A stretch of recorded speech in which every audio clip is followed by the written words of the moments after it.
సంక్రాంతి వచ్చేస్తుంది. తెలుగులలో అతిపెద్ద పండగ సంక్రాంతి, ఎక్స్పెషలీ సిక్కోలు ప్రజలకు. టికెట్స్ దొరకపోయినా సరే ఎలా వాళ్ళ కింద మీద పడి మన ఊరు వెళ్ళిపోతాం. సంవత్సరం మొత్తం అయిన వాళ్ళకి దూరంగా ఉండి కష్టపడే మనల్ని వాళ్ళకి దగ్గర చేసేదే సంక్రాంతి పండుగ. దేశంలో ఏ మూలనున్నా సరే పండగకి ఊరు వెళ్ళవలసిందే. ఇంటి దగ్గర అయితే 10 రోజుల ముందు నుంచే స్టార్ట్ అయిపోద్ది హడావుడి. వచ్చిన బంధువులకు కొత్త బట్టలు కొనడం, మూగుమంట కోసం కట్టెలు కొట్టుకు రావడం, ప్రతి ఇంటి ముందు కలర్ఫుల్ ముగ్గులు వేయడం, ఇలా చెప్పుకుంటూ పోతే బోల్డ్ అన్ని. ఇక ఇంటికి వెళ్ళాక ఫ్రెండ్స్, కజిన్స్, చుట్టాలు వీళ్ళందరినీ సంవత్సరం తర్వాత కలుస్తుంటే ఆ హ్యాపీనెస్ మరి మామూలుగా ఉండదు కదా.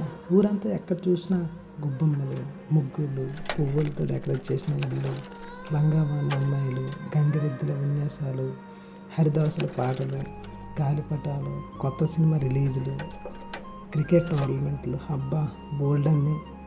ఇవన్నీ పక్కన పెడితే సంక్రాంతి అంటే మనం అనుకునే వాళ్ళతో లైఫ్ టైం మెమోరీస్ క్రియేట్ చేసుకునే ఒక ఆపర్చునిటీ. అలా అందరితో కూర్చొని మనసారా మాట్లాడుకుంటూ చిన్నప్పటి కబుర్లు చెప్పుకుంటూ ఎంజాయ్ చేసే ఆ క్షణాలు లైఫ్లో బెస్ట్ మూమెంట్స్ అని నా ఫీలింగ్.